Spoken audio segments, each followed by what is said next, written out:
We come now to the fourth presentation of this session involving the French language. The presenter is Professor José Morais from the Free University of Brussels in Belgium.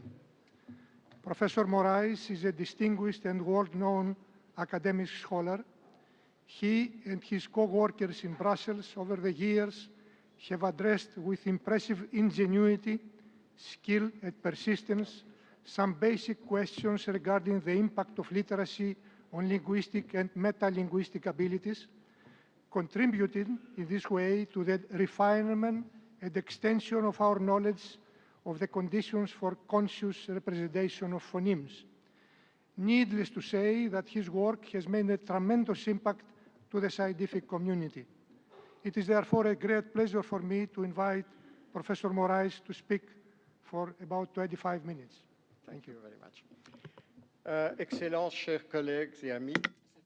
Your Excellencies, dear colleagues, dear friends, I would like to come back on Le nécessaire pour mieux cadrer ma présentation.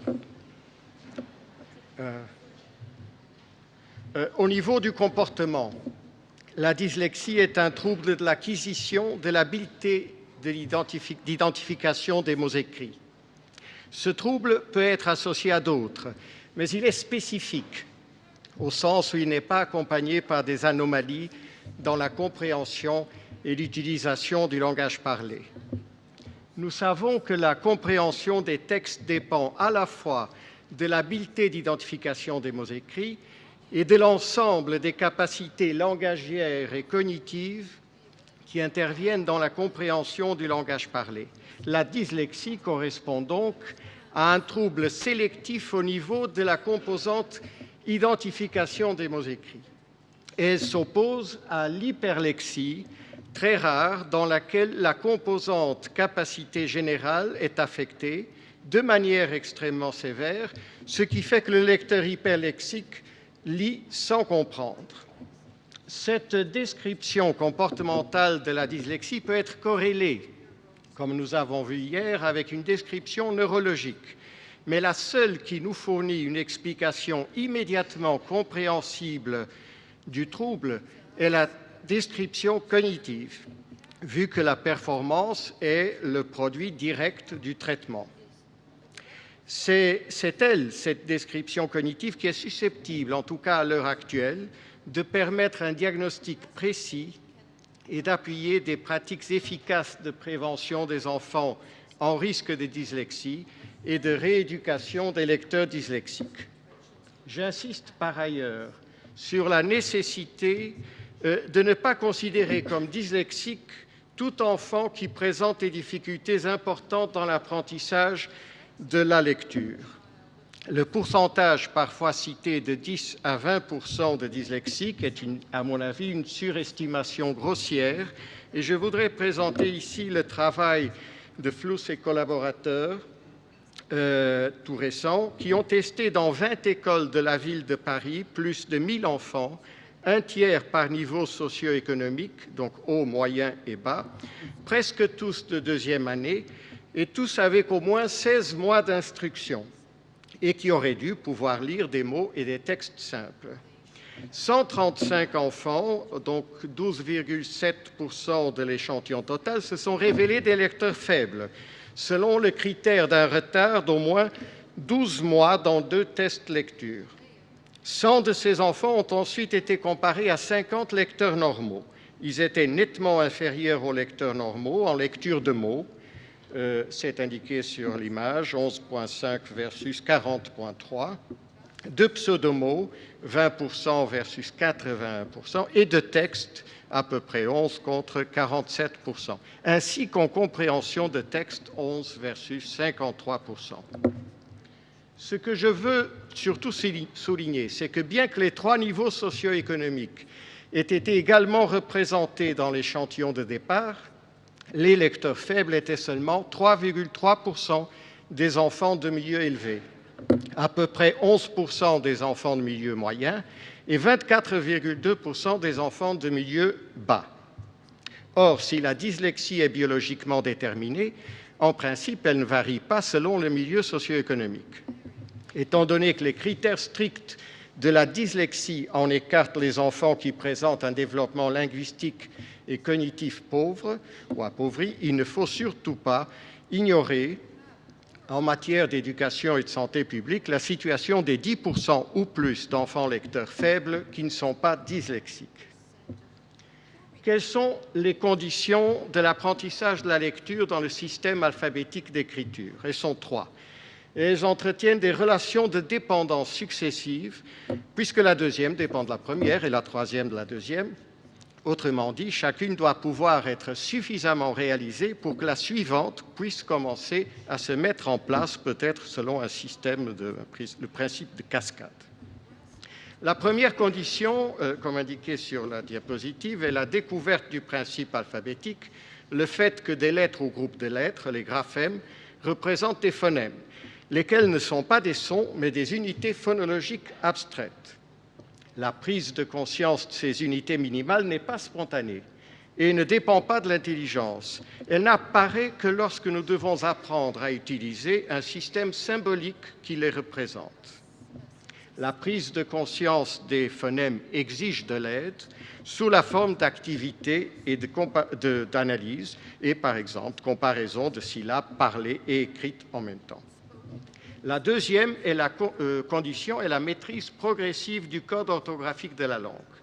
Le code orthographique est l'ensemble des règles de correspondance graphème-phonème, disons de manière plus générale, graphophonologique ou phonographique de la langue. Cette condition doit être assurée dans l'apprentissage de n'importe quelle langue qui s'écrit alphabétiquement. Cependant, comme nous l'avons vu hier, les différences entre les langues dans le degré de transparence de la représentation orthographique des mots sont très grandes et elles ont une énorme influence sur la difficulté et la vitesse de l'apprentissage. En français, le degré de transparence du code est beaucoup plus grand pour la lecture que pour l'écriture, et en lecture, il est beaucoup plus grand que celui de l'anglais, mais moindre que celui de la plupart des autres langues européennes. Le décodage est un processus intentionnel, contrôlé et séquentiel, c'est-à-dire il progresse le long du mot, d'abord par des unités linguistiques plus petites, puis plus grandes. En français, il prend bien 2 ans d'instruction avant d'atteindre un niveau d'efficacité suffisant pour assurer une lecture fluide ou fluente. La troisième condition est la constitution du lexique orthographique, autrement dit, de l'ensemble des représentations mentales structurées de l'orthographe des mots de la langue. Ces représentations sont stockées dans notre mémoire et elles sont accédées automatiquement et sans conscience des opérations qui permettent cet accès. Les formes écrites de certains mots courts et très fréquents peuvent être connues après quelques mois d'instruction, mais c'est à partir de la 3e année d'instruction en général que le lexique orthographique se développe de manière significative. Soyons maintenant un peu plus précis sur l'apprentissage de la lecture en français, et je ne citerai que des études réalisées donc en français. Comme dans le cas des autres langues, les habiletés métaphonologiques, et en particulier celles qui concernent les phonèmes, sont cruciales dans l'apprentissage de la lecture. En ce qui concerne la lecture elle-même, cette étude-ci de Sprenger-Charol et collaborateurs a montré que le mécanisme essentiel de la lecture dans les 3 premières années est le décodage, ce qui est illustré par l'énorme supériorité de la lecture des mots réguliers sur celle des mots irréguliers. Comme indiqué là, ce n'est qu'à partir de la fin de la 3e année que la connaissance de la forme orthographique des mots, indispensable à la lecture des mots irréguliers, fait un bond important.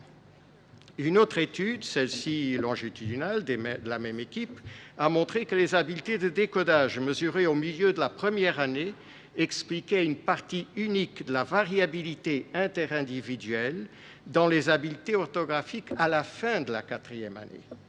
Ceci appuie donc l'idée que les habiletés phonologiques précoces contribuent à l'émergence ultérieure de l'accès automatique au lexique orthographique. En plus des compétences phonologiques dont on vient de parler, il faut tenir compte du fait que la lecture requiert un traitement visuel et que son apprentissage implique d'apprendre à identifier les lettres et à les catégoriser en termes d'identité abstraite, c'est-à-dire indépendamment des différences physiques, comme celle entre majuscules et minuscules, entre l'écriture forme imprimée et forme cursive. Progressivement, l'enfant devient capable de traiter des unités plus larges que la lettre, voire l'ensemble du mot en parallèle.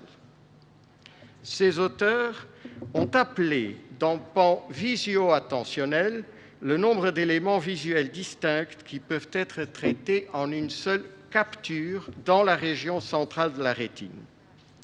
On peut penser que la taille des unités orthographiques traitées dépend de l'amplitude de cet empan. C'est ce qui est proposé par ces auteurs.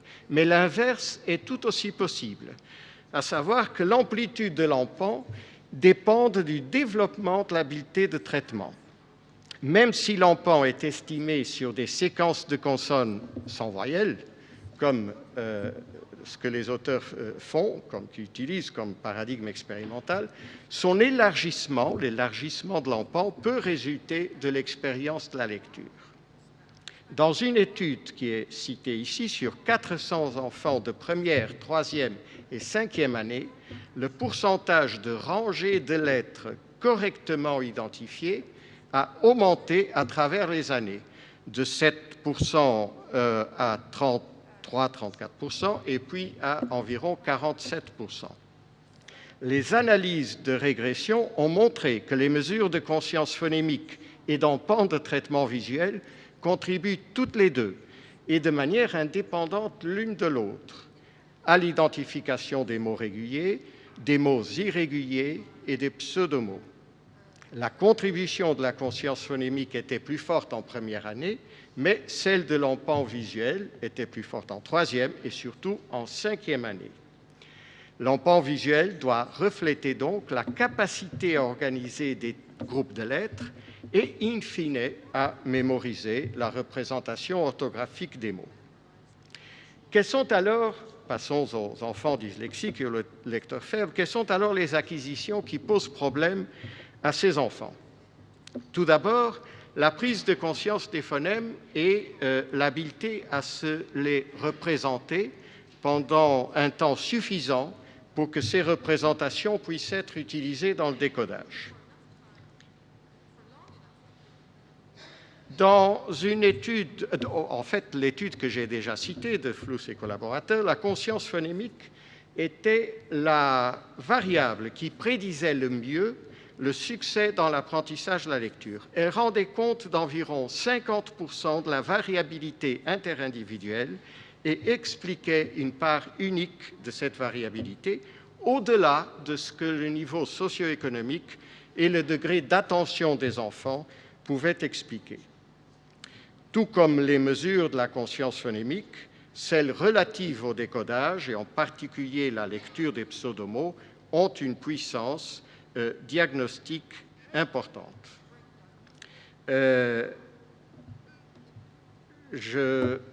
Oui, il y a des résultats qui sont présentés là sur des dyslexiques dont l'âge moyen était de 9 ans et qui fréquentaient une institution spécialisée, comparés à des lecteurs normaux de première année de seulement 7 ans d'âge en moyenne.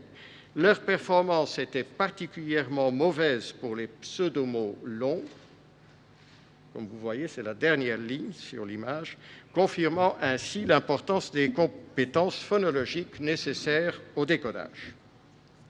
En ce qui concerne maintenant les capacités visuelles de catégorisation abstraite des lettres et d'organisation des lettres en unités plus larges, dans cette étude sur 68 enfants dyslexiques, la moyenne d'âge 11 ans et demi, un niveau de lecture d'à peine 7 ans et 11 mois, ils n'ont obtenu que 26% d'identification complète des rangées de lettres contre 60% chez les lecteurs normaux. Les mesures d'habileté phonologique et de traitement visuel ont chacune expliqué une partie indépendante de la variabilité interindividuelle dans la lecture. Dans une autre étude où la cible est entourée d'autres stimuli, l'infériorité des dyslexiques n'est observée que si la tâche requiert l'identification des lettres. La discrimination entre les lettres ne suffit pas pour montrer cette différence entre les deux groupes. Et l'infériorité des dyslexiques apparaît pour les lettres de notre alphabet, mais pas pour les lettres de l'alphabet coréen, qui étaient inconnues des participants à cette étude. Donc, l'infériorité des dyslexiques concerne apparemment un stade tardif de la perception visuelle où le stimulus est mis en relation avec une connaissance stockée, puisque ça fonctionnait. Il y avait cette différence pour les lettres de l'alphabet latin, mais pas pour les caractères de l'alphabet coréen qu'ils ne connaissaient pas. Notez aussi que les enfants dyslexiques, dans l'occurrence dans cette étude de Prado et collaborateurs, moyenne d'âge 11 ans, ne sont pas inférieurs aux lecteurs normaux du même âge pour chercher les occurrences d'une lettre cible, c'était la lettre R, dans un texte illisible, puisqu'on avait enlevé toutes les voyelles, en fait, elles avaient été remplacées par des consonnes. Donc, les enfants dyslexiques n'étaient pas inférieurs aux lecteurs normaux, aux bons lecteurs. En revanche, ils lisent le texte original beaucoup plus lentement, en moyenne 40 secondes versus 8 secondes seulement. Et regardez maintenant cette image en bas, ce n'était que dans la lecture du texte que les dyslexiques ont montré un patron de fixation oculaire vers la droite, qui était anormal, avec beaucoup plus de fixation que les lecteurs normaux. Donc, pas de problème dans la situation où ils devaient chercher la consonne cible. Par ailleurs, donc, le nombre de fixations dans la lecture était corrélé avec le score de lettres identifiées dans la tâche d'empan visuel dont j'avais parlé, ce qui montre qu'effectivement, la lecture fait intervenir un mécanisme de segmentation du texte basé sur des indices visuels orthographiques. Alors, je voudrais rapprocher de ces études d'autres qui ont porté sur le traitement d'unités syllabiques. Ces auteurs ont manipulé les couleurs dans lesquelles on présentait les lettres d'un mot, de telle sorte que le changement de couleur indique ou non la frontière syllabique. Par exemple, pour carton, ça pouvait être car en rouge et ton en vert, ou bien non, de telle manière que ça ne coïncide pas avec la frontière syllabique, et de même pour carotte, mais évidemment ça va dans l'autre sens, parce que dans carotte c'est consonne-voyelle, et dans carton c'est consonne-voyelle-consonne. Eh bien, chez des lecteurs de deuxième année, le marquage des unités syllabiques par la couleur rendait la reconnaissance du mot plus lente chez les bons lecteurs.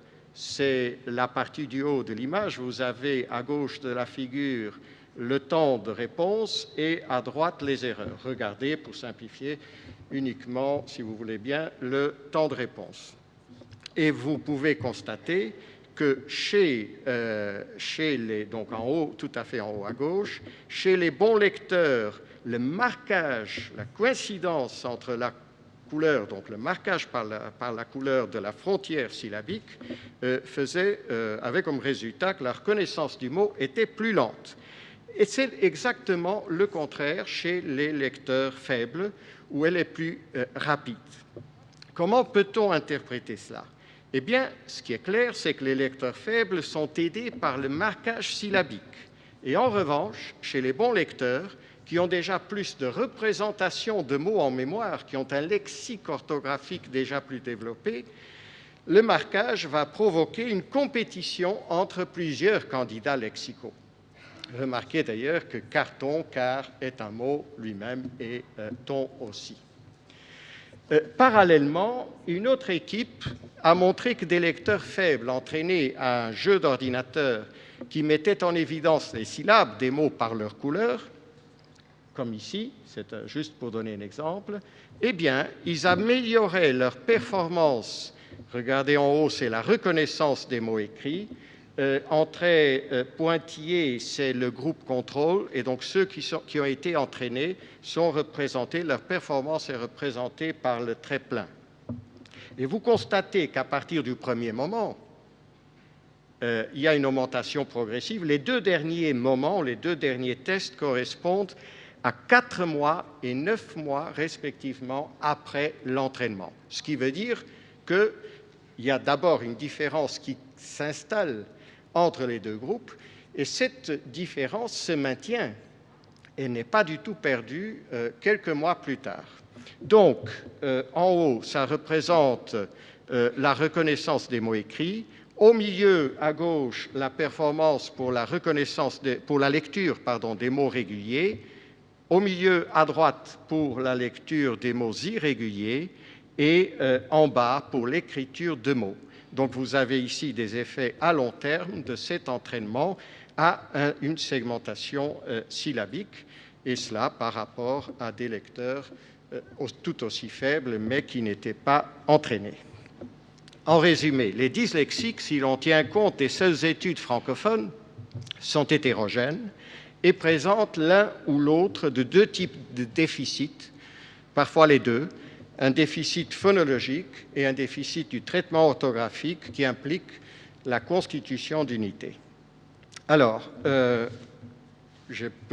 pense que j'ai 5 minutes, c'est parfait. Alors, quelles recommandations pourrait-on envisager? En ce qui concerne la recherche, je commence par la recherche, il faut insister sur l'importance de réaliser des études menées par des équipes qui incluent des chercheurs et des praticiens. Il y a déjà quelques groupes, en France notamment, qui travaillent de cette manière, de manière extrêmement positive, avec d'excellents résultats. Mais il faut plus d'études qui comparent l'efficacité de différents programmes d'entraînement des habiletés qui composent la lecture chez les lecteurs normaux, faibles et dyslexiques. En ce qui concerne l'enseignement des dyslexiques, d'après les informations que j'ai recueillies, je pense que tout le monde était d'accord sur cette idée, la plus grande priorité est de procurer une bonne formation théorique et pratique aux enseignants, en accord avec les connaissances scientifiques actuelles et pas les connaissances d'il y a plus d'un quart de siècle. Je vois encore beaucoup orthophonistes ou logopèdes, enseignants, etc., donc à la fois du domaine de la rééducation ou du domaine de l'enseignement, qui se réfèrent à des études d'il y a au moins 25 ans, mais qui ne sont pas au courant des choses qui ont été réalisées depuis et qui sont extrêmement importantes. Donc la science évolue chaque jour. Donc il faut qu'au moins ils soient au courant de ce qui se passe, disons, chaque semaine, et si ce n'est pas chaque jour.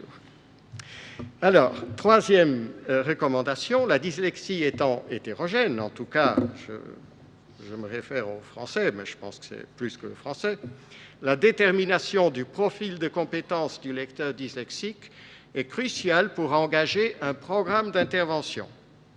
En outre, les habiletés phonologiques peuvent être déficitaires à la suite d'un déficit plus subtil dans certains aspects de la perception de la parole, ce qui fait qu'une investigation approfondie par spécialistes est nécessaire pour identifier ces déficits et susciter les interventions les plus appropriées. Quatrième recommandation, il faut une prévention en maternelle par des activités visant à développer la conscience phonologique et des entraînements de ces habiletés et aussi du décodage dès le début de la première année de primaire. Cela est absolument essentiel. Il faut aussi mettre au point des moyens simples d'évaluation des difficultés dans le traitement visio-linguistique auquel je me suis référé aussi. Et enfin, pour les enfants dyslexiques dont les difficultés de lecture affectent les autres apprentissages, il faut viabiliser des moyens compensatoires comme la reconnaissance vocale. Alors, pour terminer, simplement, je vais le faire d'ailleurs, je vais remercier tous les collègues que j'ai sollicités et qui m'ont envoyé des articles, des documents, des suggestions. Donc, leurs noms sont indiqués sur cette image. Et je voudrais aussi conseiller 2 ouvrages de synthèse assez extensifs.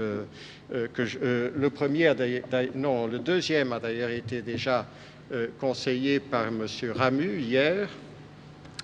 Et tous les 2 sont assez récents, relativement récents, et sont tout à fait importants. Donc, c'est des sources de connaissances tout à fait importantes.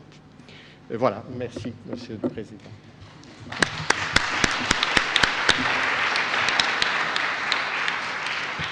Thank you very much, Professor Moraes. I think your recommendations are valuable across languages and countries.